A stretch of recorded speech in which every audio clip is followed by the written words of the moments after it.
Thank you. Trailer చూసారా? నచ్చిందా? కొంచెం కొంచెం సౌండ్ పెట్టండి, సౌండ్.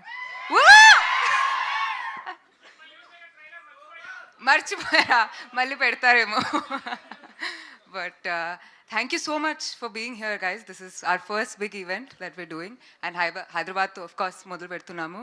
And మీ లవ్, మీరు ట్రైలర్కి చాలా బాగా రెస్పాండ్ అయ్యారు. ప్రిటీ బేబీ సాంగ్ కూడా మీకు చాలా నచ్చింది. So Abhilash and Vamsi sir వల్ల మీ both of us, Sarva and I, we're going to look very different in the film. And మీరు ట్రైలర్లో చూసినట్టు there's so much in the film and there's so much more. It was an incredible pleasure meeting and working with Rajsekhar sir. అది మీకు నేను చెప్పాల్సిన అవసరం లేదు, but మీ అందరికీ తెలుసు, నాకు తెలియదు కాబట్టి. నేను ఫస్ట్ టైం ఆయనతో వర్క్ చేసి ఇట్ వాజ్ అమేజింగ్. అండ్ ఇంకా ఏం లేదు, తర్వాత మాట్లాడుకుందాం. Amazing. Thank you so much guys. Thank you. ఏంటి సక్సెస్ ఈవెంట్లో కలుద్దాం.